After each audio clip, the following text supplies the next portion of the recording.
Disaster strikes the Yankees yet again, 7-4. Texas Rangers, they steal this game away. And I mean, of course, Clay Holmes blew it. This is Yankees Unloaded. I'm Jake Ellenbogen. He is Gary Sheffield Jr. If you've never seen us before, stick around, enjoy. You'll probably like us. If not, let us know in the comment section why. Maybe we'll try to be a little bit better for you next time. But appreciate everyone in the comment section below for hanging out with us and everything, and just the growth of this channel. This was not an easy one today because this is one of those ones where you have a pitcher that has been kind of up and down as of late, comes in and he gives you 11 strikeouts and 6 innings, only 1 hit, 1 home run given up. And you're thinking, my starter gave 6 innings of 1-run ball, 1 hit ball, struck out 11. Got to imagine the offense is going to pick him up. Well, the offense wasn't awful today. They just weren't really creating runs. They were putting the ball in play. You had, a couple multi-hit games, a few multi-hit games. Glaber, Chisholm, and Volpe all have been hitting well. But the reality is, Gary, they didn't score the 5 runs, but that shouldn't have mattered. If they actually had a closer worth a damn, this game is over.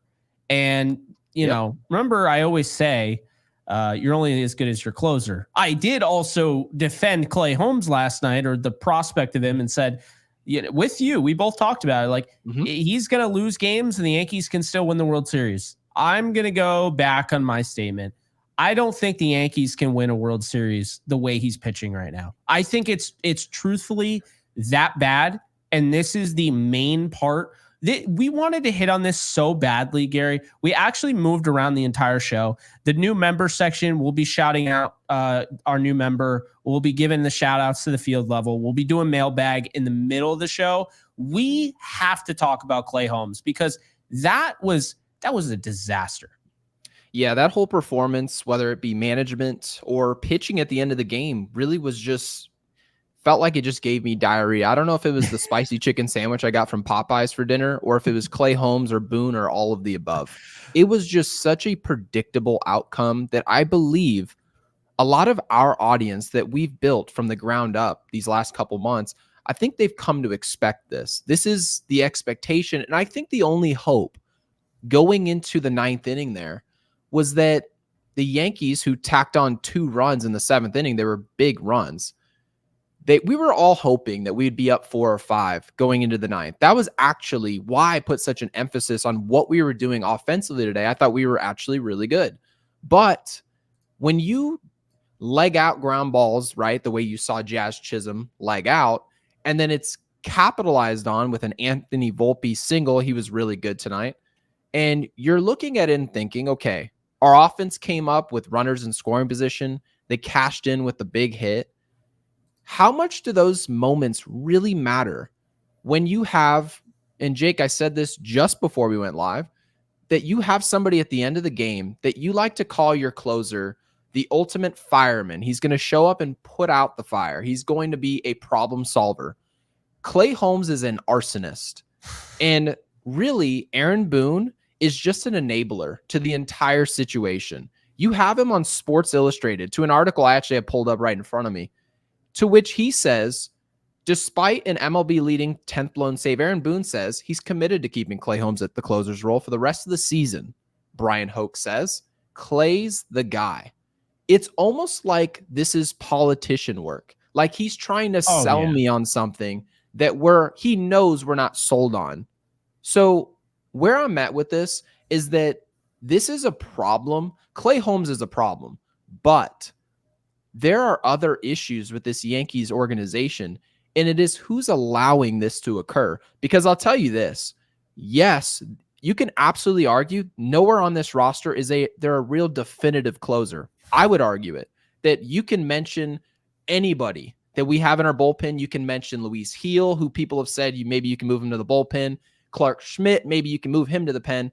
They've mentioned all these guys who can potentially help, but you know what, Jake? None of them are a real definitive answer. None of them have any pedigree at closing games consistently in the 9th inning. So this is what that tells me. The fact that those guys are better options tells you just how bad it is in the 9th inning. We have a manager committed to someone who is bad. He's bad. And we have to sit here and go into the 9th inning after big hits, right? A huge performance from Rodon. We have to watch all that transpire. And then all to come down to the 9th inning and be up 1. And all your fan base is sitting here thinking, man, I just really hope one of these rockets that comes off the bat of a Holmes pitch just goes right at somebody. Because if it doesn't, we lose. And it just so happens that rocket, actually, the trajectory went into the left field stands. That's how it goes when you have a pitcher at this level. And it's a real shame because this is a real skid mark for a pretty good team, in my opinion. We are flawed, Jake. And a good day. I thought that, like, great starting pitching, contact. One thing I want to add, Gary, to your point, Clay Holmes got into a 3-2 count. I don't care if you or I are at the plate. 3-2 count, Clay Holmes, if he walks in a run, the game's tied. So a guy that pitches to contact cannot get whiffs. A guy that, was having control issues, he's going to try his damnedest to keep that in the zone. Well, you know what that happened to be? That led to the rookie Langford, who was 0 for 5 and was awful today. Well, can we talk about the at-bat? Okay, first of all, he threw 4 pitches, okay? The first 4 pitches, there were more pitches after this. Okay, the first 4 pitches of the at-bat, 2 of which were balls, okay? No surprise there from Clay Holmes. The other 2 pitches, to which Langford didn't swing at, were also balls, but the home plate umpire was just dismal all night. I think he felt bad for Clay. He gave him quite a few calls there. The game was over. Everybody calls. The calls were atrocious. I was actually texting with my mom at the time, and we were talking about how bad the home plate umpire was. And obviously awful. I was thankful for it at the time, but I also knew no part of Langford was missing any of the pitches Clay Holmes had to offer. So really it didn't matter. No. The only way Clay Holmes was going to get an out is either A, if there was a rocket directly in the air straight to an infielder's chest, or if there was a called strike 3 outside the zone that Langford chose not to swing at. Anything else was a blown save. So that's kind of what we're telling you guys here at this podcast now. As it stands, your expectation should be if Clay Holmes comes out, if we're not leading by 3 runs or more, that is more than likely going to be probably a 35 to 40% proposition. The Yankees are more likely to lose than they are to win when Clay Holmes comes into the game. And that's not something you often hear. You know, it's actually a player, Jake, that I like to compare Clay Holmes to. It is actually Fernando Rodney. And for those of you who watch Fernando Rodney's career, and if you look at his ERA is much higher than Clay Holmes' career ERA. But where I'm at with this is that Fernando Rodney never made anything easy. Nothing was easy. No. He had the stuff. He had 100. He had a Bugs Bunny changeup. He had a nasty slider. He had all the pitches that made the broadcast clamor and get excited and had the manager believing he could close and do the job. Can you imagine Clay Holmes right now? No. No. But what's so interesting is that Rodney couldn't throw a damn strike to save his life. He just couldn't. No command whatsoever. So what's my point here? It doesn't matter what you have in terms of stuff. Stuff is just a bonus. This is why I love listening to people like Greg Maddux talk about baseball. They talk about the art of pitching is going away, and you have people committing to stuff like it's the most important thing in the world. It isn't, okay? Pitchers in the past pitch without stuff for 100 years, and now we come into 2024, and a guy is your closer. Why is he our closer? He's our closer because he had a 100-mile-an-hour sinker, and he has a slider that breaks 2 feet. They're talking about analytics and movement. That's why Clay Holmes is your closer. So for those of you wondering, why is it that Boone commits to this? Why is it that the Yankees commit to this garbage? It's because of movement. Do you ever listen to the Yes broadcast and they tell you, man, look at that sinker ball. It looks like a lefty curveball. It looks like a lefty slider. They say it almost every other broadcast. And yet every other broadcast, there's a blown save and they cover it. But they talk about that movement because it's trying to justify why he's out there. He's not good at pitching. He's not good at pitching. So this idea that he's the closer, someone should be fired. I don't care who it is. Something should happen. Someone should be held accountable. And I know Clay Holmes more than likely will not be back with the Yankees. He makes $6 million this year. He's a free agent. The Yankees aren't going to have him back more than likely. But having said that, isn't it too late for that? We went past the deadline. We could have went out and got somebody, maybe not a Miller from Oakland, maybe not Emmanuel Clase, but somebody who's going to go out there and be better than a 50-50 proposition in the ninth inning, the most important inning of the game. So, Jake, it's disappointing, but yet so predictable that I can't possibly sell it to our audience that it's anything other than just a toss-up at best. Yeah, it's... Well, we said 50-50 yesterday, and I actually have the exact numbers. Oh, please read them. May 20th, okay? Yes. Why May 20th, you may ask? Because Clay Holmes was impeccable until he blew his second save. When he blew his second save, I don't even know what happened to him, but because he blew a save his fourth outing against the Diamondbacks, and he won the game. They won 6-5. He went on to be, let's say, 1, 2, 3, 4, 5, 6, 7, 8, 9, 10 saves in a row that he completed, right? Was not bad. Had a 0 ERA. Well, the moment, and I said this, remember I said this when we're not doing it every single day. We're doing it like every other day. But on the show, I said that the 4-run game that he had against Seattle, that Seattle loss, that second blown save he had, that was when Pandora's box opened. It's like moving forward, he'll get a save here and there, but it is going to be hard because watching him pitch earlier in the year, he didn't look bad. He looked completely different. But then after that May 21st, when Seattle came back in that game and won that game, he's not been the same since. Don't believe me? Here are the stats. So the Yankees are 22-14 in that span. That's 36 games. Holmes has pitched 34 2/3. Now, mind you, pitched. That means he's gotten out 34 2/3. As we learned today, he pitched the inning. He only got through one batter. So that goes into his stat sheet as 0.1 innings because he was terrible. So anyway, 20 runs given up, 16 earned. He's given up more hits than he's pitched innings. 37 hits and 34 2/3. Now, remember what we said. He pitches the contact, and we don't really care about hits. We just care about runs. Well, guess what? Clay Holmes' ERA is 4.15 in that span.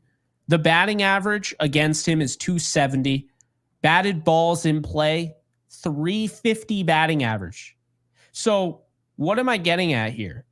Well, if you do the math, Clay Holmes has 16 saves, 10 blown saves since May 21st, right? If you do that math, it comes out to be a 61.5% success rate. Now, it's a different sport, but I don't know why. As soon as I heard that, I thought about field goal kickers. Because how important are field goal kickers? They could literally be the closer, right? Yeah. I mean, team behind me went to the Super Bowl because they had a good field goal kicker. So obviously, when you're talking about, say, the New England Patriots, well, they're not using the field goal kicker at the end of the game because they're pretty much getting blown out. But Chad Ryland was the worst field goal kicker percentage-wise in the league. Sorry, Chad, if you're a viewer of this show. So he had a 64% field goal kicking rate. That's terrible. That's awful. And Holmes is in the low 60s, you said? Holmes has a lower success rate than Chad Ryland. Okay. I understand different things, but still, are you kidding me? 61.5% of the time. So when we said 50%, we were throwing it out there like, okay, 50%. We weren't actually using stats. In our show, we always like to use stats to back up our analysis. Well, Guys, we have the actual numbers, 61.5. That is horrible. And that's not for the full year, but I don't care about the full year. I'm getting rid of all the good because that's not Clay Holmes. That's not the Clay Holmes I'm getting week in and week out. The Clay Holmes I'm getting week in and week out is this. This perfectly encapsulates who Clay Holmes is. He is a 4.15 ERA pitcher. That's what he is. He's not a closer. He can't work in high leverage situations. And when you factor in the fact that you have, like, let's be honest here, okay? Clay Holmes is pitching to contact, as we said multiple times, and he gets blasted, or he gets the ground ball, and you have DJ LeMahieu at first, whatever. He gets blasted, and it's the same thing with Aaron Boone. I have today's quote. Did you see today's quote? I didn't see the quote. I'm prepared. Yep, Ready? let it fly. Yep. So I don't feel he's had a lot of those stretches this year. Tonight they got him. A lot of the times where we've lost, it's been soft contact beating him.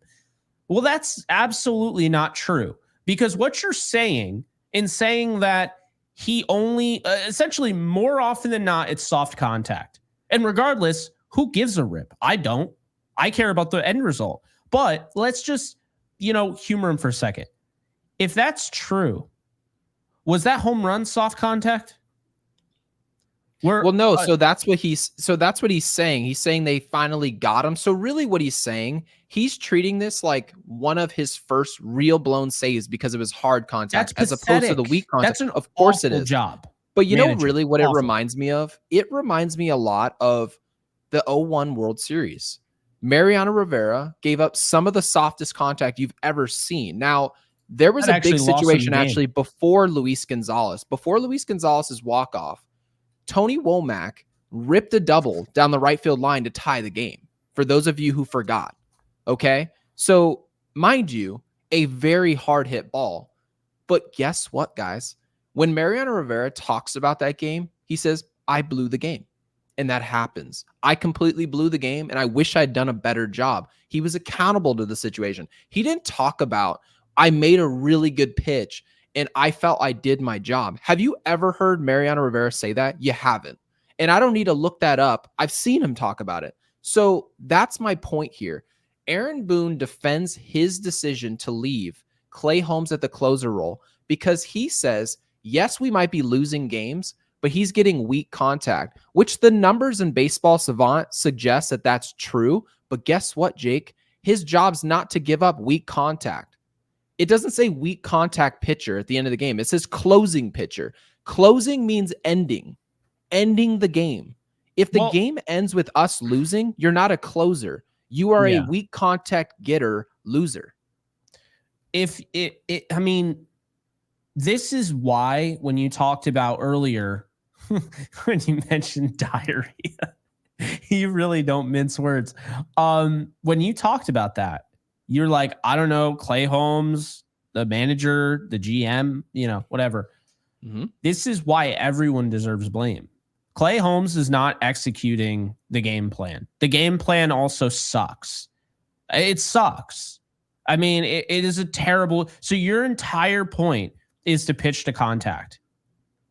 So, that is terrible. And then in addition to that, Brian Cashman for saying, he had a chance.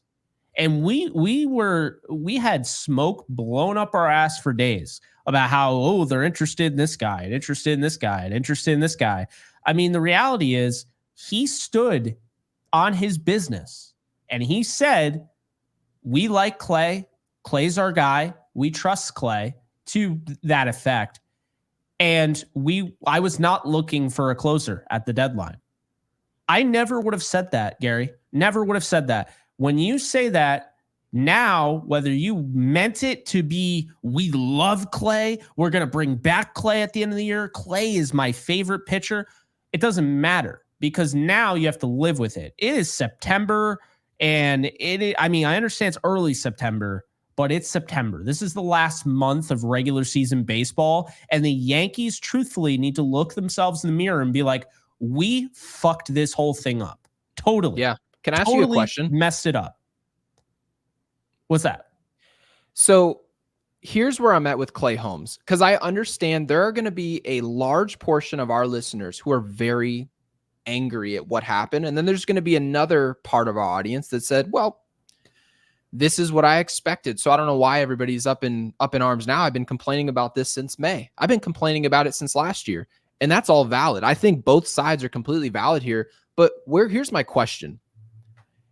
If you were hopping on an airplane and Southwest Airlines or American Airlines over the intercom said, hey guys, I'm just letting you know, we're going to have a nice flight here from LaGuardia Airport. We're going to land in Dallas, Texas here in a few hours. Our pilot here is going to be doing the takeoff, and he has 30 years of experience, but our co-pilot here is blind and has no idea where he's going. He'll be landing the plane for you guys. Well, how upset would you really be, and how surprised would you really be that they take you right into the Pacific Ocean? You wouldn't be. Your expectation is that you should die. That's how that goes. Clay Holmes is the co-pilot landing the plane. It's not going to ever land correctly. And in the off chance you do land, it was lucky. So all the talk about Aaron Boone, like saying, hey, he's been an unlucky pitcher, right? No. And there's been interviews of him saying he's been unlucky all year. No, actually, I would argue with a pitcher who's blowing more games than he's saving, because statistically he's doing exactly that. It's actually statistically more lucky for the Yankees to win a game that he pitches in than if he doesn't. So this idea that this is luck oriented, we need to really ditch this concept of luck. Baseball is not a sport of luck. In my estimation, hardly ever do you see the outcome of games change consistently based on luck. I don't believe in that. Personally, I cannot buy into it. No, and absolutely not. We're just in a position right now that is just so void of accountability. I think that's the word people are looking for. They're waiting for the Yankees to become accountable again. People have gaslit the Yankees fan base and talked about how much money you want them to spend. Is it $350? Is it $400 million on players? No, actually, the amount of money Yankees fans are looking for you to spend is it's however much accountability costs. Whatever manager you need to hire where accountability walks through the door. You can put a C on anyone's chest, and Aaron Judge, who we all love as a player and as a leader, but man, does it really matter when you have someone my mom brought it up to me. She's a Padres fan, and she watches the Yankees because she wants to see what's going to happen with our podcast here. And she texted me and said, why is your manager just so relaxed after what just happened? And I told her, Aaron Boone's trying to convey that he's not panicking about Clay Holmes because he's trying to project confidence, when in actuality, it just looks lackadaisical, like he's walking around at Central Park. It's not, it doesn't lead men. It's not inspiring. It is just completely lacking concept of process that works. And we just feel like at any point, the Yankees, to win a game, we've got to score 9 runs and have Garrett Cole or Rodon spin a gem and have games that aren't close that Holmes doesn't get a chance to pitch in. That's how the Yankees win games right now. And like I said yesterday, Jake, I know you went back on your comment on Holmes and the fact we can win with him. I don't know. I have no idea what are the odds that this pitcher gets on the mound in the most important inning and he consistently allows us a chance to win games. I don't know how likely that is. So I don't know if I want to take it back either. I just don't know. I feel like this is just gross negligence at the highest level. Very well said. I think the thing that bothers me the most is that, and because we talked about this off air, again, it's not Clay Holmes giving up the save and blowing this game. It's that I feel like relief pitchers deserve somewhat of a free pass, not a free pass, but somewhat of an understanding. When you're pitching in extra innings, you have a runner on second, whether you like it or not. And in a lot of ways, if you're going up against the Rangers in the 10th inning, right, and Clay Holmes just gives up a regular, softly lined base hit, it's going to score Simeon or whoever was next to be on second base, and there you go, game over. I can live with that because I honestly don't like the ghost runner. I've said that before, but I can understand that. I don't even necessarily put that on Clay Holmes. I mean, he's giving up a hit, and there just happens to be a guy there that didn't earn his way on base. I mean, that's the rule, but I get it. No. When you come in and you pitch the entire ninth inning as the closer, your job is to make sure you shut the door and win the game. At the very least, get out of it with extra innings, right? Right. He comes in with a 4-3 lead, which should be enough for an MLB closer. I shouldn't have to give you 5 runs, 6 runs, 7 runs. I shouldn't have to put up cricket numbers. I mean, you and I were talking about that last inning, like, wow, too bad Judge didn't come through, because if he came through, they'd probably win. And now you and I are thinking, they might lose this game. You shouldn't have to think that way. Mariano Rivera comes in a 4-3 ball game. The game's over. Done. Yeah, and obviously Mariano Rivera, best closer of all time. Yeah, for those of you wondering, that. and you know this, his closing rate, for those of you wondering the number, because we mentioned earlier in the show, Jake brought this up, Clay Holmes is closing 60% roughly of his save opportunities. 60. Okay. Mariano Rivera's rate for his career, not just in 1 year, his best year, no, his whole career, 89%, just north of 89%. So we didn't expect 89%. That's not the expectation. We know nobody's going to be Mariano Rivera. Nobody. But I also want people to understand that we're looking for somebody who's comparable in the position. And also, don't get upset at Clay Holmes. He can't steer the boat. He's being given this opportunity based on stuff. And what's he going to do? Give up the position himself? He just can't do the job.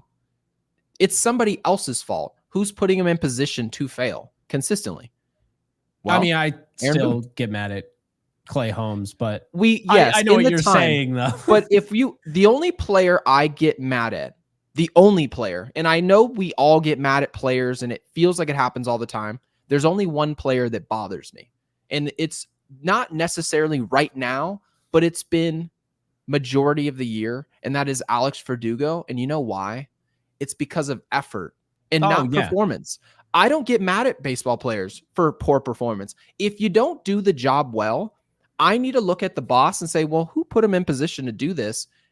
At times you're not going to play well. That's totally understandable. That's baseball. That's sports. Yeah. But when you start showing me something consistently and you're not doing the job, or you're doing the job more consistently, the person above you, the manager in this situation, I need to trust that he's going to make the right decision with you, so that way I don't have to try and do the manager's job and wonder what he's doing with his job. Because if a guy's not closing games, he's just blowing the hell out of games at the end of the year, the entire time, right? We end up in October this year, in the future, we get up 2-1 against the Philadelphia Phillies in Game 7 of the World Series, and Holmes comes in and gives up a grand slam, blows the entire World Series. Well, am I really going to get mad at Clay Holmes? Or can I look at Aaron Boone and say, or Brian, how about this? Brian Cashman, shouldn't we have found somebody else based on what's happened the entire year to come do this job better? You guys couldn't find one person you trusted more? And their answer by putting them on the field is no, which makes them either liars or poor at their job. So you guys, the audience, you tell me what it is, because I'm just telling you that Clay Holmes going out there and closing games is one of two things. It is just stupidity, or it is politician lying, like you just lying and trying to sell me something. So I don't care what it is. All I know is that when the Yankees go into the ninth inning, I go crack open an ice cold Dr. Pepper, put on my walking shoes, and get prepared to go walk around the neighborhood, because that's what I do when I'm stressed. I get stressed when this Yankees team goes into the ninth inning, because it's not a power position. The Yankees in the ninth inning are a bad baseball team. They are bad. We are bad in extra innings. You could talk all day long about runners starting at second base. Well, you know what, Jake? And you know this. They start with a runner on second base too when they're on the mound. They do. And somehow, some way, these other teams make better adjustments late in games than we do. We're still a good team, but we're a good team because of what we do in innings 1 through 8. But what do you do in the ninth inning where World Series are won? Well, it happens to be where we're at our worst. So I don't know what to tell you guys. I think that this is a reality that we need to hope changes, but for what reason could I tell you it's going to? No, I agree with all of that. I really do. I think first off, what I want to say, then we'll get to the new member field level shout outs and mailbag. First thing I want to say, Gary, is this. This is a position that has a ton of turnover. Ton. Mm-hmm. I mean, we see it all the time. I mean, if you ever played fantasy baseball before, it's almost a meme. Oh, yeah, this guy is trying to become the closer. This guy's trying to become the closer. You could draft 3 closers. This is why my dad would always win these leagues, because he would never draft those guys. He'd be the guy picking them up throughout the year. He'd be monitoring them. Right. Think about how many closers lose their job every year, but for whatever reason, for less than what Clay Holmes is doing. They've been guilty of less than what Clay Holmes. So you're saying done. The job should be fluid. It always should. I want the best guy. I don't care if it's a week and he's the hottest pitcher on my team. I want the best guy, because the problem is we've made closer out to be this position, right? It's not a position. It's a relief pitcher, and you just happen to like him the most for the 9th inning. No. The only closers out there are guys like Mariano Rivera, right? Are guys like Trevor Hoffman. Those are closers. Everyone else is closer just a mean your relief favorite, pitcher. Most reliable guy? Is that what you're saying? That's essentially what a closer is. Okay.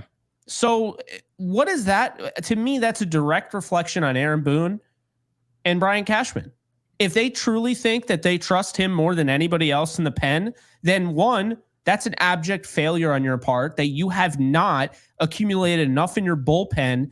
The same organization that made it their mission to go out and get guys like Miller and Chapman and Britton and Betances, you now have a bullpen where the only guy you trust to finish out a game is Clay Holmes. So you failed. And then Boone, you're no better, because you're basically saying this is your chance to kind of take things away from Cashman a little bit and be like, hey, you know what? We'll keep things open. We'll do, maybe closer by committee. We're going to see what Jake can do in that role. We'll see what Tommy can do in that role. We'll give Tim Hill an opportunity. We'll start giving guys opportunities. And then the best guy, it doesn't even have to be that he's the closer. We'll just roll with a few different guys. No. What he continues to do is your point. He's an enabler. He continues to double down, triple down, even quadruple down on Clay Holmes. I don't know how, but this guy is totally willing to go down with the ship. He's totally willing to die on the hill and cost himself his career for Clay Holmes. And I don't get it. But then the other thing I'll say is this, going back to it, the thing that really aggravates me is that it's not just the extra inning thing. It's the fact that there were nobody on base. He got to the point where he only got one guy out. He had bases loaded and gave up a grand slam because he was incapable of finding the strike zone. Because with a huge zone, by the way. Huge zone. Another thing I'll say, Trevino deserves a lot of credit. He played a great goalie today, because holy shit, the ball was everywhere. Have you seen in an at-bat, just like not an at-bat, but like a situation where you were pitching on the mound? Have you seen like eight balls? I think he had 8. No, it looked like balls. he was the goalie for the Tampa Bay Lightning. He was blocking everything. Vasilevsky. He was just reactionary everywhere. Yeah, and he was doing the job. Shout out to Trevino, because he kept the game still a game. Because at any point, if any of those are pass balls, and this is where I will give him credit, because, obviously I think Wells does the same thing, but this is why you can't be just accepting and not accepting. What's the word I'm looking for? You can't take a catcher for granted, essentially. And Trevino in the 9th inning did his best, held on to all hell like he was Tom Cruise in a freaking Mission Impossible movie, hanging on for dear life on top of the airplane. And he even said he almost died filming that scene. Well, you know what the Yankees say all the time, though? The Yankees tell us, you may want to give up on Clay Holmes, or you may want to give up on Aaron Boone or Brian Cashman, but they would have a job tomorrow if you got rid of them. Okay. And to which I say, who cares? The White Sox have 35 wins? Yeah, of course they'd hire Aaron Boone. Well, that doesn't make it a good hire. That doesn't make him good. Well, A does it bad matter if team, even if a competitor like the Philadelphia Phillies, very good team in the league, if they went out and took Clay Holmes, you think I would be worried? Hey, well, here's what Brian Cashman and all these people are really saying. They're really worried when they say that, right? When they say they hear the this person would criticism. have a job, they're essentially worried that some other team can use that player better than we can. That's what they're not worried good. about. That's It's not a not a good good thing to thing. admit. If you get rid of Alex Verdugo, let's just say the Yankees, who they've told us we don't want to get rid of Alex Verdugo. He's liked in the clubhouse, and we feel like he still has something in the tank for us. Well, if someone made the point that, well, someone else would pick him up too. Well, if Alex Verdugo leaves your roster and goes and plays well with the Padres or the Diamondbacks, You live with it. You live with it, A, and B, it tells you something about you. Yeah. That's what it tells you. So don't tell me about, I could literally tell you, Jake, if Luis Gil was our closer tomorrow, the Yankees they would have a better chance to win at the end of games. Any person, if Marcus Stroman, Nestor Cortez, Clark Schmidt, Cody Poteet, you can throw any of those names in the ninth inning consistently, I bet you the Yankees have a better record today. And that's saying a lot because some of those names, you think I want Marcus Stroman closing games in the ninth inning? He throws 91 miles an hour. I don't. He's a guy who likes to get warm in his starts. Yet, he would have a better win-loss record for the Yankees in that position. And it goes to show you, Jake, this is like you just mentioned, and no one talks about this. Nobody. You brought up this point. You are a reliever as a closer. And it just so happens the timing of when we bring you in is at the end. It should mean that it's your favorite guy. So whoever your favorite guy is, that should be interchangeable unless you have such a standout guy that no one's close to him. No one's nearly as competent as him. Very similar to what you see in Cleveland out of Class A. Nobody's even in the general vicinity of his output. Very clear who their closer is. So if you want to be consistent with him at closer, by all means. The Yankees don't have a Class A, and there's no one like him coming. So, Jake, before we move on, I just want to say I think the Yankees have they genuinely have 10 other people on their staff that would be more well-suited for the role than Holmes.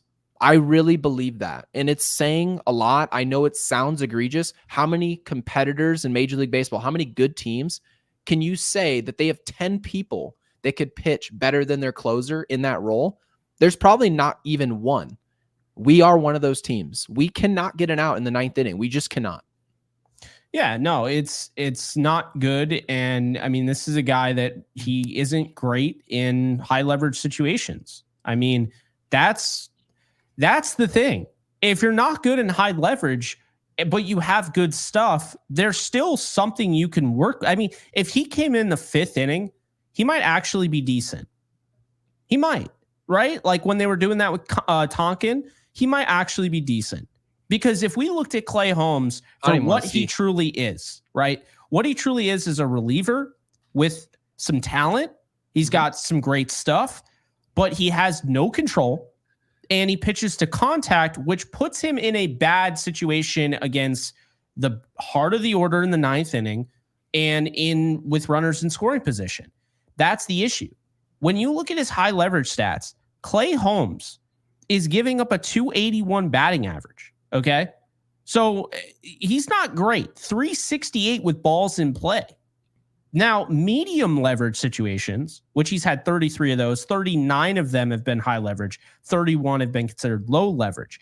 Low leverage, Clay Holmes has a batting average of 236. Medium leverage, it's 167. That's a 33-game sample size.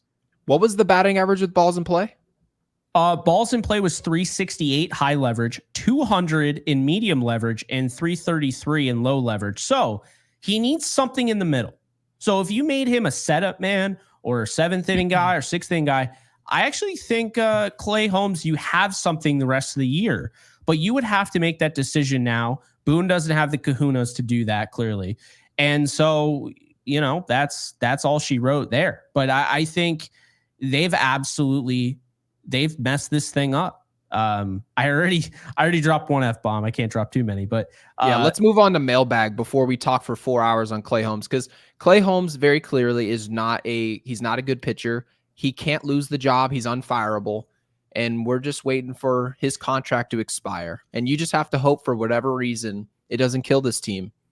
We're rooting for something to occur. I don't know what that is. It is funny. I mean, he's getting absolutely eviscerated in the majors. He has like a 13 ERA, but Jack Neely, the guy they traded away to get Mark Leiter Jr., was actually one of the guys they were grooming to become potentially a closing option. And they traded him away from Mark Leiter Jr. So that didn't, work too much. And again, he's getting eviscerated now. We'll see what ends up happening. All right. I mean, hey, Clay Holmes rant. You guys stayed for it. Hopefully 40 minutes. The rest of the episode isn't going to be super long. I think it was really important to hit on Clay Holmes, but let's talk about the new member, Thomas Dorman. We appreciate you. Second deck member. Field level shouts go to Juan Cepeda, Kid from LI, Carlos Marrero, Jeff J, Ed W, Brian Fuchs, Ryan Hoffman, Rich Squires, Joshua Halleckman, Egyptian Magician, and Nick Gomes. Mailbag, we got 2 in this one. The first one, Jake and Gary. This is from Jeff J. Jake and Gary, thank you for the data-driven insights and passion you both bring to the pod. I've been a Yankee fan for the last 40 years and have found the last 10 years quite frustrating. Here's my question. Assuming Hal is uncomfortable in the hot seat and can't bring himself to make front office changes since he and Brian came up together and have a fraternal relationship, would letting Jeter buy into the ownership fix our issues with management? Jeter hates Cashman and he is driven to succeed.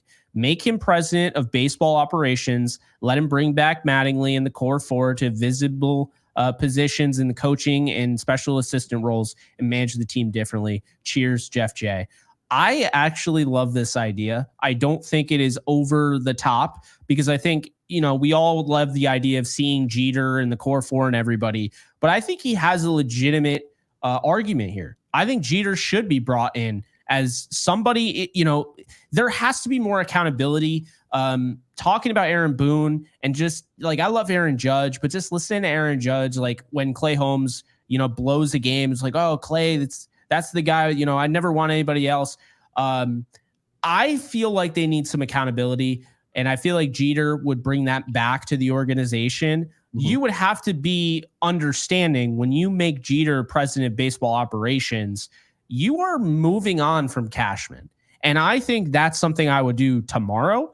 That's something you would probably do tomorrow, but that might be a tough pill to swallow, as explained by Jeff, because Hal and, that relationship there, but business over friendship. And, I care more about winning World Series than I do about their little friendship there. Yeah, no, I actually agree, but I can't even necessarily say this is a Derek Jeter thing, because Derek Jeter's not this person that I have circled as the savior for the Yankees. Mm-hmm. Derek Jeter's personality traits, which are more old school as opposed to what we see today, which is a lot of excuse making. It's a lot of relying on numbers and calculations, because this is something that Michael Kay's brought up, I thought brilliantly, is that clearly Brian Cashman and Aaron Boone have a different set of analytics that they're seeing that we don't have access to. I think that that's absolutely true, but it doesn't necessarily mean that they're better decision makers. It doesn't. It just means you have a bunch of information. You can have all the spreadsheets in front of you want. That doesn't mean you're going to come across the right answer. So I guess where I'm at with this is that Jeter would be great. I mean, I would be perfectly fine with it, but where I'm at is that whoever comes through the door and Brian Cashman's out the door, if that happens alone, it tells me that Hal has decided we're done putting relationships in front of output and winning. That's what matters here. And it's something Hal has not gotten accustomed to. It's something he's not comfortable doing, because let's remember something. The biggest thing for Hal Steinbrenner is that people have called him cheap. People have said, why aren't you getting this player? Why aren't you getting that player? And let's be honest here. He spent $300 million on players. He spent plenty of money plenty of money on players, but they're not spending correctly. And they're not bringing in the obvious people that need to be walking through that door. So really, if that's enough money to spend, $300 million on players, I am agreeing it's a lot of money. Well, then the person that you actually brought through the door to spend your money isn't very good at doing so. So now it's your responsibility, Hal, to put the right person there to steer the ship with the budget you provided. And if you believe that Cashman's the right guy for the job, well, then he needs more money, doesn't he? He needs to spend more money. So it's either A, you go into this offseason and they've talked about it, where we're going to have to cut back some budget somewhere. Well, then if that's true and you're not lying to me, then you need to go get a guy like Derek Jeter or someone with an old school mentality, no nonsense, that can better spend to that budget of $300 million. I don't care who you name. It has to be better than Cashman. So spare me with the idea Cashman would get hired by all these other teams in baseball. I don't give a rip. Do not care at all. He can go anywhere. Mike Tomlin season. We do not care. That's not a factor for me because I don't have FOMO. How many times do I watch Clay Holmes pitch and then I look over and go, man, I wish that, look at this guy pitch across the league. No, I talk about on my show about him. I talk about what's through the door here. Who's the general manager here? Once Brian Cashman's out the door, I'm not having conversations about Brian Cashman anymore. We don't talk about Joe Torre anymore. No, that's the way it goes. Severino's had a good year. He'd be a help. We don't talk about Severino. Oh, I wish I had Severino. Like we didn't name drop him once since the beginning of this podcast, and we go live every day. So we're not interested in talking about the past. But if you come through the door, are you part of the solution or are you part of the problem? And right now, Brian Cashman, and I get it, guys. You'll watch us win, and then we're not going to talk about Brian Cashman and being a problem. The reason for that is that if the Yankees win a game 9-8 in resounding fashion, super exciting game, you think we're going to run a podcast and complain about still things that are wrong in the organization? No, people aren't ready to hear what's bad about the organization. Sometimes you got to read the mood of the day. And we try and keep it positive and keep it moving forward. But man, when you blow a game, like we're talking, Jake, more than 50% of games have been blown the last 2 weeks from Clay Holmes. Well, we are going to talk about it, and we're going to talk about who's responsible for that. So to answer the question, Derek Jeter, I'd take it. I take Derek Jeter. Yeah. I'll say this about Hal. I'll defend Hal here. Might be a little bit of a curveball being thrown. I think Hal grew up, and obviously part of it is him being, I don't know. Now that it's his team, he's a little bit more reluctant to spend. But I do feel like part of him, he grew up, he saw how aggressive his father was, and he tried to meet in the middle between aggressive and being conservative and finding that happy medium where we're not throwing our farm system into a blender, but at the same time, we're trying to win. And I think this actually might work if it wasn't Brian Cashman as the general manager. To your point, they are willing, like Hal is willing to spend over $300 million in payroll. And while Hal will sign off on any move Cashman makes, Cashman still decided to sign Aaron Hicks, decided to trade for Josh Donaldson, decided to sign DJ LeMahieu again when we knew that contract was not going to age well. Okay, he's decided on these things with that money. So part of me, I do want to defend Hal in that sense, but then Hal deserves blame because, to your point, he has kept Brian Cashman in charge. Clearly, Brian Cashman is a huge problem. Boone is also a problem. So I also want to give blame to Hal there because I think Boone should have been let go after last year. I do. Yeah, well, I agree, but I mean, let's be clear. Hal Steinbrenner's not spending enough money. I get it. I get what you're saying. You can win with $300 million, but this is not enough. You look at the team. Yeah. And $300 million goes just like that. But I'm saying he's not being cheap, I don't think. I don't think he's being cheap. No, he's not being cheap. I think he could spend more, But I mean, if like to your point, if he had like a Derek Jeter who could, Right. maybe they play a little bit better and closer to the vest and, go after guys that can help you win based on feel and Right. situational hitting instead of just always worrying about splits. Because guess what? When feel and situational hitting and the here and now actually hits you dead on in the postseason, your splits don't matter.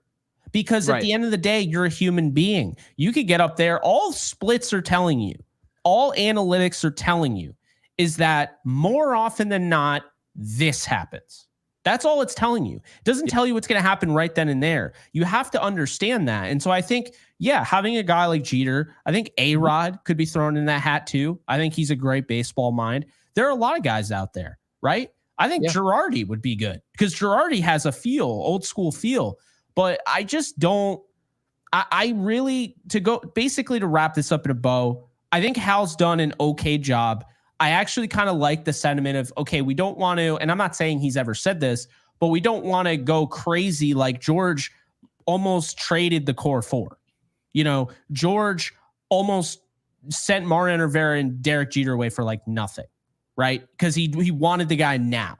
And then they used it to invalidate everything that George did. That's essentially what they did. I agree. I totally agree with what you're saying. But I get if like Hal sees that and is like, there were great things George did, having the ability to go out there and be like, I'm going to spend the money because I want to win. And he cared that much about the fans. And of course, he cared that much about winning to do that. But the problem is he needs to have a little bit more aggression. And he doesn't have that. And if he's not going to have the aggression, he needs to move on from Brian Cashman because, yes, he absolutely killed it with the Jazz Chisholm trade. Absolutely killed it. And I loved having IKF. I like players like that. I like the Didi Gregorius pickup. I like being creative. But for all those creative moves, you end up still, nullifying them by trading for Joey Gallo, which I said was a bad move when they made it, by signing DJ LeMahieu, by signing Aaron Hicks. I mean, that's the thing, Gary, is that Cashman's had some good, he's had a lot of bad. And the reality is no one cares if he has a bad or a good year as a GM, because all people are going to judge him for is if they are hoisting up that World Series trophy at the end of the year. And if they did that more often than not, no one would care about Cashman. He would never be thrown under the bus. He'd be totally fine. The same would be Boone. At the end of the day, titles can literally win anybody over. Clay Holmes right now has a chance to go out there and for the rest of the year, move on from this, pitch lights out, and be remembered as an October hero and a big reason the Yankees won the World Series. That's up to him,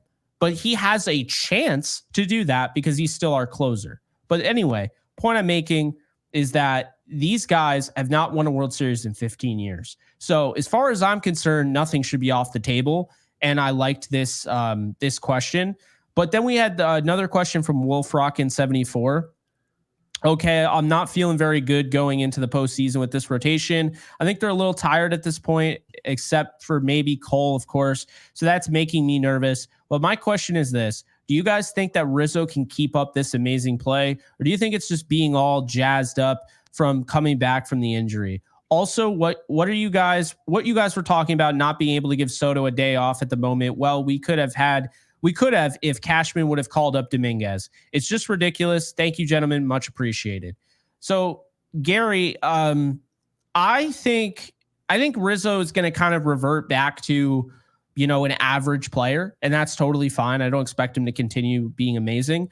And then the second thing, I think, I get what he's saying. If they called up Dominguez, they would be able to give Soto a day off. So, what were your thoughts on this question? And then we'll talk about the lineup and call it a show. Yeah. So let's start with the rotation. So for those of you who don't feel confident about this rotation, well, hop in line, look across baseball. Everyone's rotation stinks. Yeah. Stinks. They absolutely reek. And the only team out there who's dominant every day on the mound is the Seattle Mariners. And guess what, guys? They can't score to save their lives. So they're not a contender. So outside of that, everybody's struggling to get outs. Everybody.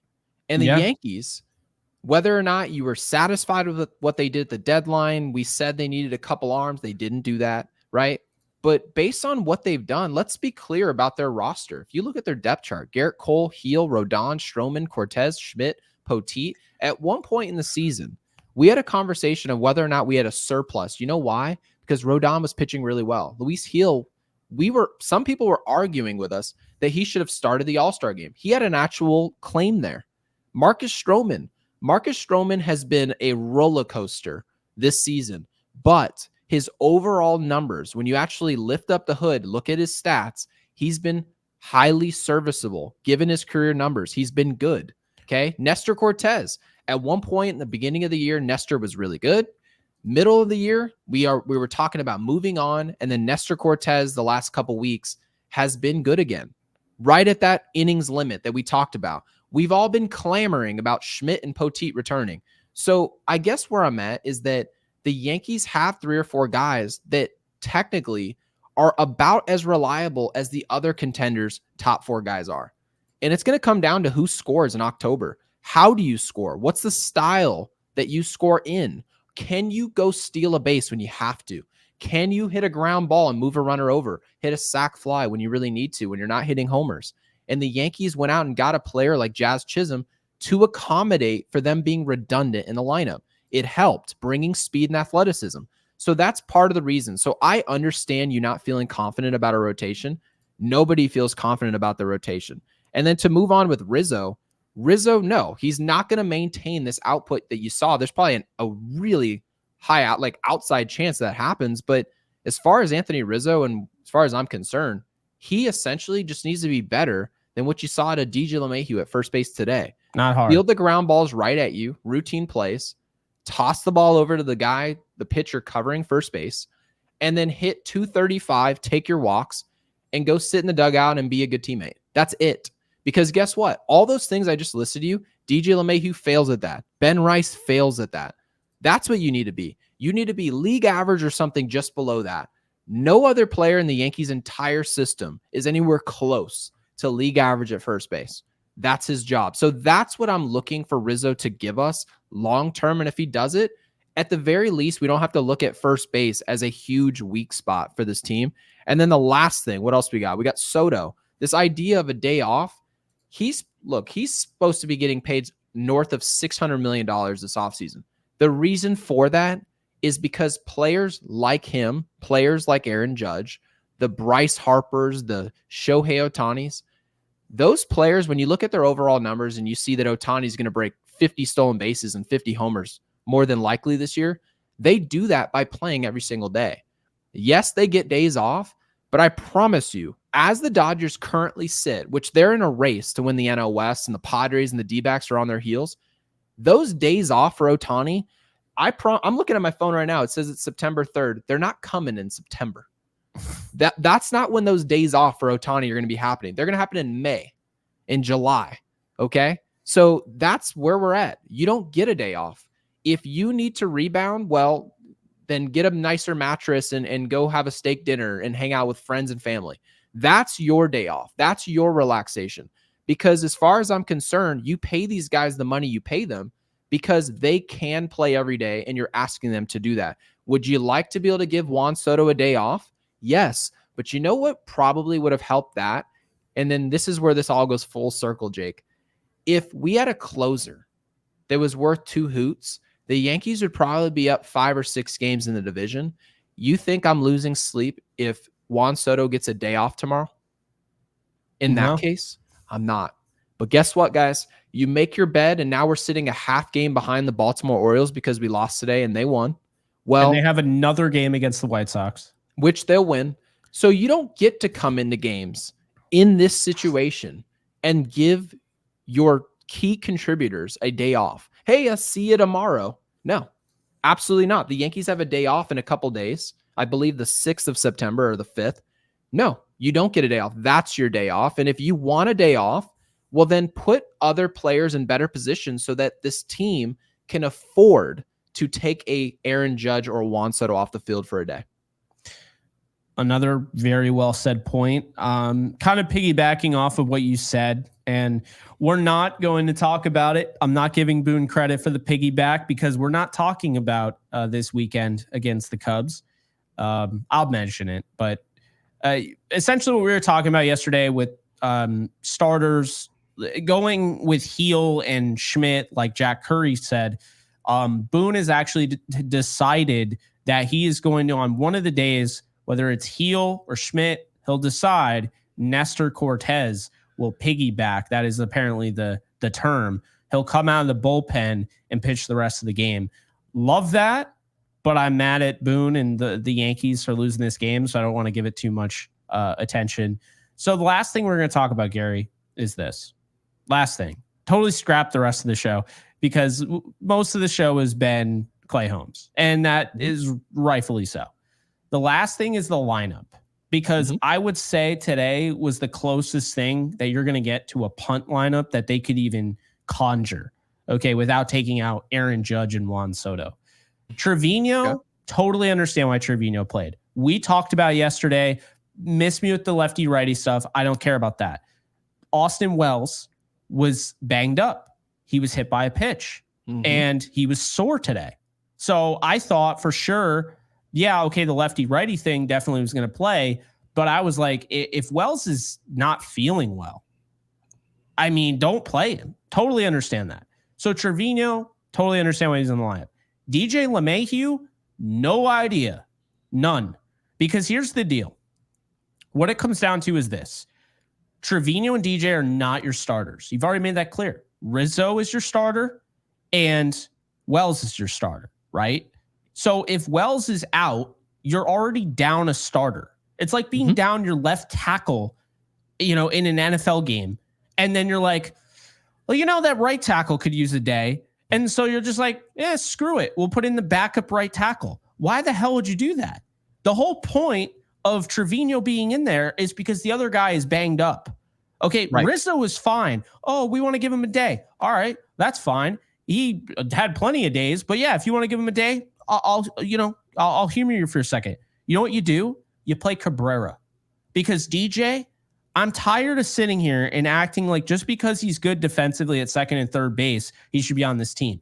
No, they don't even use him in that role. So you know what? He's not a defensive second base and third baseman. He's only used exclusively as a first baseman, and he had one of the worst plays at first base I've ever seen in my life. And I saw a lot of bad baseball playing Babe Ruth and Cal Ripken at first base, let me tell you. But DJ LeMahieu's play today on the Tommy Kahnle chopper that he generated, that was horrible. That was horrible. What is they said he lost it in the lights. That's what they said. He lost a chopper in the lights? Yeah, they said that the ball bounced up into the lights, which is so ironic because I rarely ever see a Nolan Arenado or just, at third base. I never see some of the best. Why can't we just admit he's not good at that position? Yeah, he's not good. I just don't like the idea that they gave multiple players a day on the same day. That's actually the biggest problem I've got. Exactly. If you're going to put Rizzo and say, okay, well, Rizzo is coming back from a rehab assignment. Gotta be one or the other. Kicked him out to 8 or 9 innings last week. We said, okay, he got through 9 innings of baseball. Call him up. He's ready to play in the big leagues. He shows up, plays multiple days, plays well. We told you guys, hey, he played well. We don't even need well. We need league average. So expect him to regress back to that point, and that's perfectly fine. And the Yankees decided, hey, Wells, he's 0 for his last 9. He got hit on the hand. He's banged up. We're going to give him a day. But once you make that decision as a manager, Aaron Boone has to know if you simultaneously decide that Rizzo is going to sit down now, you now know if Cabrera is not at first base, you've got a black hole and an out at both catcher and first base. How many teams can have 2 position players be complete outs and expect to win games consistently? And then in the off chance that you do take the lead with those 2 guys as automatic outs, really, well, then you've got the worst closer in the league to back that up right after it. Why would you expect to be better than 500? Why? I don't get that concept. So I don't give a rip when you give guys days off because physically they need it. That's just life. That's going to happen. I'm Mhm. never going to complain about it. But this idea that the Yes broadcast can sell me, well, DJ LeMahieu, guys, don't worry. Stop freaking out. He's not going to play anymore once Rizzo comes back. And then 2 days later, I'm looking at DJ LeMahieu as my starting first baseman. DJ LeMahieu has no business on a Major League Baseball field. I don't care if he's playing third, second, first, pinch hitting against lefties only. He's bad at everything. He's not good at any of it. And the only way that DJ should be on the field, and I'm actually going to give him credit for one thing. Here's where he could potentially ever play, is if he's coming in as a replacement defensively at second base only. Or third. That is it. That's it. I wouldn't even say third base, because if he's coming in at third base, that means Jazz Chisholm isn't playing third. Jazz Chisholm's better at third base than DJ LeMahieu. No, So, I agree. I'm just saying, like, to your point, he's a liability at first, and they're acting like he's doing them a favor. When he's at first, he's hurting them. I'm willing to bet if he continues to play first the rest of the year, and like that'll be like maybe 8 more games, hopefully fewer than that. It should be fewer. His WAR will be in the negative. I mean, he's that bad at first base. How is it not already in the negative? Because he was that good at third. I'm actually looking this up. This is an indictment on WAR, actually. If we're being... Oh, no, his WAR is way in the negative, dude. Oh, it's negative 1.6. Yeah, it was actually in the positive at one point. No, he's booty. Yeah, no, it's not good. I also want to point out that Rizzo, not only do you need Rizzo in a game like this because you need to win, but also, so Rizzo's in a rhythm. This is all I learned today. Rizzo's in a rhythm. Let's see if we can take him out of it quicker. Like, yeah, well, their priority is staying healthy. And like I told you before, your priority always being health first and not winning first is a recipe to fail. And the Yankees think that because they've won a lot of regular season games since 2017, this is actually something that some of my favorite broadcasters with this Yankees organization, they've really sold us on that. The Yankees technically are a highly successful team because every year they find themselves in the postseason. That's supposed to be an accomplishment. That's an accomplishment over $300 million. Right. So if you spend $300 million, the Pirates, do you think they wouldn't make the postseason every year just because of the Pirates? If all of a sudden their owner was like, yeah, we're going to spend $300 million every year. Right. And then if you do spend $300 million and you don't make the postseason, well, we laugh at you because that's embarrassing. That's something they didn't like make the it Mets last year, by the way. Why do we even still use that? They missed it last year. I don't care what they've done. Well, they say if we were healthy, they would be there. Well, I don't care about health.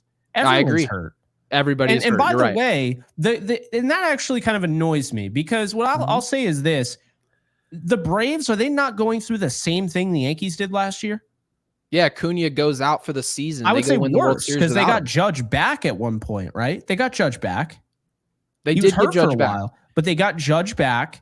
Mm-hmm. They had Torres hitting in the 270s. LeMahieu was hitting well at the end of last year. He was. I mean, what? How is that even? Like, we never talk about that, but the Yankees didn't make the playoffs last year. Okay, like let's make that very clear. They did not make the playoffs last year, and the Braves and the argument is that, well, the injuries got to them. I mean, the injuries have gotten to the Braves, but they're still in the playoff race. The Yankees were out of it. The Yankees were totally out. When did the Braves win the World Series? Was it 2021? I'm fairly certain. It was the year after Freddie Freeman, right? Yes. So it's 2021. Yeah. So the Atlanta Braves had Ronald Acuna Jr. go down with a torn ACL at the warning track in right field. Everyone said the season was over. And what did they do? They made a couple trades and they went out and won the World Series anyways. If Aaron Judge went down with an injury, who knows what? Would the Yankees have any opportunity at all to win the World Series?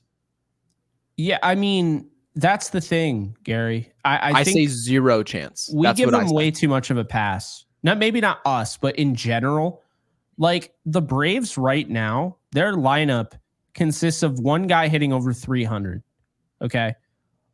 One guy hitting over 270 right now. They have 75 wins. They have 5 fewer wins than the Yankees with Aaron Judge and Juan Soto. Their lineup right now is Michael Harris II, Jorge Soler, Marcell Ozuna, who's the best player right now, Matt Olson in a down year. He's hitting 233. Yep. Sean Murphy, he's hitting 215. Laureano, I don't even know who that is. He's hitting 246. Orlando Arcia. I know who that is. Yeah. Orlando Arcia hitting 223. Whit Merrifield. Full stop. Whit Merrifield plays games for them, like starts. Yep. And I mean, he's at the end of his career. He's hitting 219, right? Gio Urshela. They literally took that guy off of waivers the other day, and he had 2 hits today. He's hitting 253. He's one of the more important hitters. They just got him. So, do you know their payroll, by the way? I don't off the top of my head. It's extremely low. But now picture if the Atlanta Braves were allowed to spend $300 million, what would they look like? And what would, coming into 2025, how much of an opportunity would we be saying the Phillies had to win the division and win the World Series? We'd probably be saying the Phillies don't have much of a chance. The Braves and the Phillies, the gap there is money spent. Yeah, I mean, the Braves spend $236 million. So I mean, that's good, but that's not. So an extra $70 million. But if they spend an extra $70 million. Well, if they had an extra $70 million, they'd go after Juan Soto. Yeah, Juan Soto, Acuna, Albies, and Ozuna. Good luck. Right. So that's what we're saying here is that the Yankees in general, technically you can argue they've spent enough money. Hausheimer spent enough money. $300 million is enough to win. Of course, other teams win with much less, but you guys are not winning. So we've got to break down the situation one by one, step by step, and say, why aren't we winning? What is the problem? Is it deadlines? Is it the offseason? Is it our development? Is it calling up or sending down prospects? What is it? And the Yankees want us to believe that it's all these other things that have nothing to do with the general manager. That's exactly what they're saying. So you guys can take that information with what you will. And we head into, like, we're getting closer now to the offseason, heading closer to the postseason. We're going to see what happens. We're rooting for this team to win the World Series, no question about it. Yeah. But it feels much more like a crapshoot than anything else. Yeah, and by the way, the dead money, also, referred to as retained payroll in baseball. You got me looking, so now I all right. Yeah. They're done with Josh Donaldson. They do not pay him anymore next year. They only pay one guy, and it's ridiculous. And it's not Hicks, is it? It is Hicks. They'll still be paying Hicks in 2025, $8.7 million. But you know what I took away from that? There's no excuse at all to say, well, we can't DFA LeMahieu because of money. Well, now you just freed up $6 million from. They haven't said that. They Donaldson. said that DJ LeMahieu. Well, the broadcast said DJ LeMahieu is not good at anything. There's no reason for him to be on the team. They're right. Well, the general manager, they haven't come out. They've actually said DJ LeMahieu has a role on this team. That's what they said. They'll be paying Aaron Hicks in 2026 as well. That's insane. When does it stop? Is it 2027? 2026, to be fair, it's only $1 million, but that's just like, it's insane that you're still paying Aaron Hicks. So 2025, real quick, before we wrap up the show. You have to come up with a movie, a bad one. Oh, God. Okay. $202 million payroll next year. So they better not be cutting costs, because they got, as far as I'm concerned, this year they have $324 million cap allocations, right? So next year, 202. So they have $122 million to essentially spend on, if you want to match that. And next year, here are the guys that they have: Aaron Judge, Garrett Cole, Giancarlo Stanton, Carlos Rodon, Marcus Stroman, who, by the way, they could get out of the Marcus Stroman deal if they wanted to, Anthony Rizzo, but they have to actually pick up that option, DJ LeMahieu, Lou Trevino, and Luke Weaver. That's it. They have 9 players.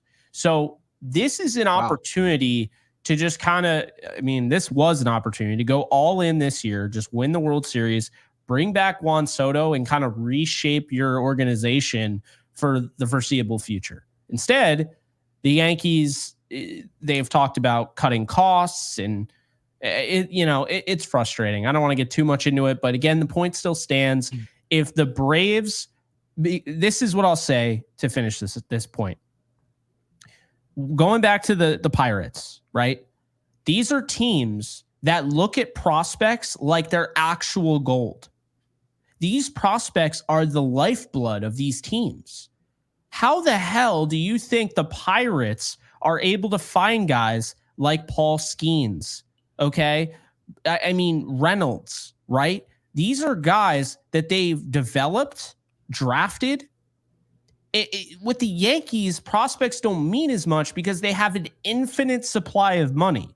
You could say what you will. But the salary, the tax, the luxury tax, who cares? But those luxury tax. To be fair to the Yankees, the Yankees are drafting 28th overall. And you know this. This is not a mystery. The Pirates aren't finding and developing talent. They are drafting number 1 overall. The Baltimore Orioles are not finding and developing talent. Yes, technically you are developing number 1 overall picks. We get it. We understand that there are players out there like Joe Adell who aren't superstars in this league. They were drafted at the very top of the draft. We understand. But more times than not, if you are drafting number 1 through 3 in the draft, you are highly likely to land a very good player in this league. The Baltimore Orioles built out their entire roster, essentially, from losing on purpose. That's what happened. So the Yankees know they can never at any point can that happen. They're not going to go through any stretch of winning 62 games, okay, for 4 years. The Yankees fans might burn the stadium down if that happened. So the Yankees have to go about their business winning regular season games enough to where all of us jamokes are watching podcasts for an hour and a half, while also figuring out a way to get the team from really good and winning regular season games above that to winning a title. And the Yankees process should never be compared to what the Orioles and what all those teams are doing. It's not similar. You need to be looking at what the Dodgers are doing, right? You need to be looking at that organization and saying, okay, they've developed players. They draft Cody Bellinger out of the 5th round, somewhere close to there. And he goes out, wins the MVP. He's a player they were talking highly of at spring training. They didn't just talk about him. They called him up right away. He made the big league roster. And he's a key contributor. But how many key contributors do the Yankees develop? They don't. So if that's the case, then you better be spending $350 million. You don't develop, you spend. If you don't spend, you develop. It's very simple concept, and yet the Yankees seem to be unaware of this. Yeah, and it's just a reminder, though, for teams that can develop, if they did have that money, who knows where they would be. So who knows? That is that. Last thing I'll say here, worst movie or bad movie. You didn't ask for the worst movie. That's a lot of pressure. Good God. Just a bad movie. You know what? Oh, yeah. Well, it is a bad loss. So go ahead. This is going to be controversial, kind of like the F-bomb I dropped earlier. Oh, Lord. I already know. It's coming. I already know. It made sense in the moment. So this is what I'm going to say. People are going to hate me for this because I know people that love this movie. Jaws. It's stupid. Jaws is a stupid movie. Get out of the water. Why are you in the water? Oh, there's a giant shark. Get out of the water. I hate Jaws. I hate the entire series. My mom loves it. She's probably watching this. So sorry, Mom. Hate Jaws. Never going to pretend I liked it. But yeah, if you stuck around for this long, type Jaws in the comment section below. And my hands are up. I do not tie me into what he just said. I have nothing to do. Did I not say it was controversial? Sentiment. It is controversial, but I'm putting my hands up now. I'm clean. I didn't say it. I'm not tone deaf. I'm very well aware it's widely regarded as a top movie. But my point is that I think it's bad. I would personally rather watch Jaws than watch Clay Holmes close a game, but they're very close as far as me not liking either. our average audience is above the age of 30. You are not going to be liked after this episode. Having said that about Jaws, I'll tell you that right now. I hate it. I don't know. I just never like Jaws. I Boo don't this like man in the comment section. I don't like the Meg either. I don't like any of those water films. Get out of the Oh, water. I like the Meg too. I loved it. I love the Meg. I just wait. Is that the one? What's the one with Statham? Is that Meg? That's the Meg. Okay, the Meg. The 2, second one sucked. That looks ridiculous. It was that stupid. looked The first one absolutely was good. ridiculous. Did you see the CGI for that? No yes, way. I saw the CGI. It was terrible. But I like Statham. Love the Meg. I like all Statham. shark movies. Deep Blue Sea, great movie. You're a psycho. Yep. I love shark movies. I don't get in the ocean, so it doesn't scare me. Okay. I'm scared of the ocean to begin with. My wife always wants me to go spend money on swimming with the dolphins, and I'd rather no. I'm not doing that. I tell her right now, you'd rather you might as well do just a tie meet and greet with 50 Clay Holmes. I'd rather do a meet and greet with the bottom of the ocean, just tie weights to my ankles and send me down to go hang out with the Titanic than to go swim with the dolphins. I am terrified of the ocean. So do you think dolphins would kill you? I'm not going to find out. I don't care what they'll do, because people tell me all the time, sharks won't touch you. And then I go on TikTok and I see in Egypt, some dude just get ripped in half by a shark. I'm like, can you believe that happened? Yeah, I can. He's in the ocean where he's not supposed to be. So yeah, put Jaws in the comment section if you guys stuck around with us. We appreciate you guys, and make sure you like and subscribe, and I'll remind you to like right before we get off of here. That sounds like a plan. Appreciate you guys. Jaws in the comments section. And hopefully we're talking about hopefully Gary is recommending a movie, a good movie, not a bad movie tomorrow. I hope so.